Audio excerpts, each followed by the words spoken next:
اعوذ باللہ من الشیطان الرجیم، بسم اللہ الرحمن الرحیم۔ محترم ناظرین، السلام علیکم ورحمۃ اللہ۔ آج ہمارا موضوع ہے دودھ ابالتے وقت اگر گر جائے تو کون سی مصیبت آتی ہے۔ ویڈیو کو شروع سے لے کر آخر تک دیکھیں۔ سیدنا عبداللہ بن مسعود رضی اللہ عنہ سے روایت ہے، نبی کریم صلی اللہ علیہ وآلہ وسلم نے فرمایا، کیا تم جانتے ہو سب سے افضل صدقہ کون سا ہے؟ صحابہ نے کہا، اللہ اور اس کا رسول ہی بہتر جانتا ہے۔ آپ صلی اللہ علیہ وآلہ وسلم نے فرمایا، کسی کو کوئی چیز آریتین دے دینا، مثلا تم میں سے کوئی اپنے مسلمان بھائی کو درم یا سہاری یا بکری کا دودھ یا گائے کا دودھ دے دے۔ حضرت عبداللہ بن عمر رضی اللہ عنہ نے بیان کیا ہے کہ رسول کریم صلی اللہ علیہ وآلہ وسلم نے فرمایا، کوئی شخص کسی دوسرے کے دودھ کے جانور کو مالک کی اجازت کے بغیر نہ دھوئے۔ کیا کوئی شخص یہ پسند کرے گا کہ ایک غیر شخص اس کے گودام میں پہنچ کر اس کا ذخیرہ کھولے اور وہاں سے اس کا غلہ چرا لے؟ لوگوں کے مویشی کے تھن بھی ان کے لیے کھانا یعنی دودھ کے گودام ہیں، اس لیے انہیں بھی مالک کی اجازت کے بغیر نہ دھویا جائے۔ حضرت عبداللہ بن عمر رضی اللہ عنہ نے بیان فرمایا ہے کہ میں نے رسول اللہ صلی اللہ علیہ وآلہ وسلم کو یہ فرماتے ہوئے سنا ہے کہ میں سو رہا تھا، اسی حالت میں مجھے دودھ کا ایک پیالہ دیا گیا، میں نے خوب اچھی طرح پی لیا، حتیٰ کہ میں نے دیکھا کہ تازگی میرے ناخنوں سے نکل رہی ہے۔ پھر میں نے اپنا بچا ہوا دودھ عمر بن خطاب رضی اللہ عنہ کو دے دیا۔ صحابہ رضی اللہ عنہ نے پوچھا، آپ نے اس کی کیا تعبیر لی؟ آپ صلی اللہ علیہ وآلہ وسلم نے فرمایا، علم۔ حضرت سہل بن سعد رضی اللہ عنہ نے بیان کیا ہے کہ نبی کریم صلی اللہ علیہ وآلہ وسلم کی خدمت میں دودھ اور پانی کا ایک پیالہ پیش کیا گیا۔ آپ صلی اللہ علیہ وآلہ وسلم نے اس کو پیا۔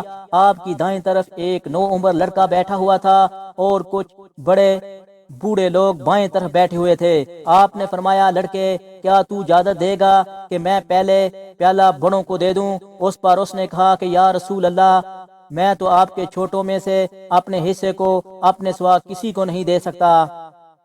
چنانچہ آپ نے وہ پیالہ پہلے اسی کو دے دیا۔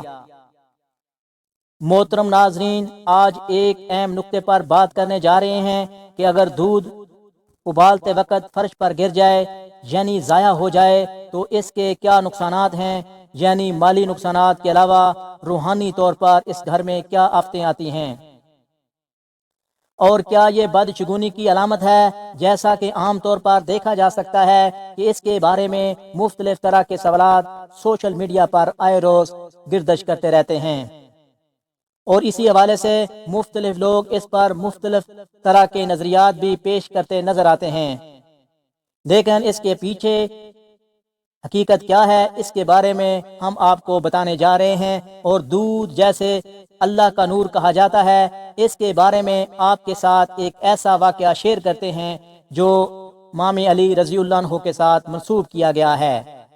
کہا جاتا ہے کہ دربار خلافت میں حضرت رضی اللہ عنہ کے پاس ایک خاتون آئی اور ہاتھ جوڑ کر عرض کرنے لگی کہ یا علی، ہمارے گھر میں جھگڑے بہت رہتے ہیں، ہر طرف تنگ دستی کا راج ہے، کوئی کسی سے محبت نہیں کرتا اور کوئی کسی کی خاطر اثار نہیں کرتا، ایسا کیوں ہے؟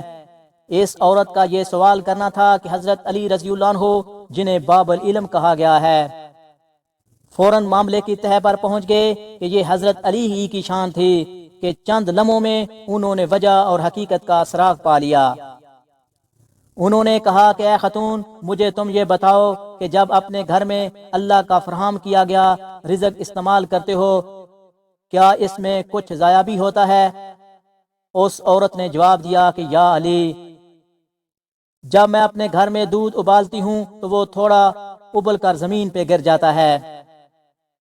حضرت علی رضی اللہ عنہ نے جواب دیا کہ اے عورت، جب جب اللہ کا دیا گیا رزق پامال ہوتا ہے یعنی پیروں میں آتا ہے، اس کی توہین ہوتی ہے تو اس گھر میں رزق اٹھ جاتا ہے، بے برکتی آ جاتی ہے۔ چنانچہ جب تنگ دستی اور غربت آتی ہے تو تمہارے گھر میں لڑائیاں جھگڑے ہوتے ہیں، پھر بے سکونی اور بے برکتی آتی ہے، تم اللہ کے دیے ہوئے رزق کی حرمت پامال کرو، بحال کرو اور ضمانت لے لو، تمہارے گھر میں برکت اور سکون اور رحمت واپس لوٹ آئیں گی۔ تمہارا یہ عمل سب گھر والوں کے دلوں میں اللہ تعالیٰ محبت ڈال دے گا، اور اللہ تعالیٰ تمہارے گھر میں رزق کی فراوانی عطا کر دے گا۔ خواتین و زراعت بظاہر یہ بڑی معمولی سی بات لگتی ہے۔ ہم اکثر اپنے گھروں میں دیکھتے ہیں کہ مائیں بہنیں چولہے پر دودھ ابالتے کے لیے رکھ دیتی ہیں، اور پھر وہ دودھ چولہے کی تیز آگ پر ابلتا رہتا ہے، اور وہ اپنی بے خیالی بے تحانی میں اس کو بھول جاتی ہیں، اور اللہ کا نور دیا گیا یہ رزق ضائع ہوتا رہتا ہے۔ یہاں اگر چند ذہنوں میں کچھ تشکیک سوالات ابھرتے ہیں تو ان کے لیے ہم ابن ماجہ کی ایک حدیث شیئر کرتے ہیں۔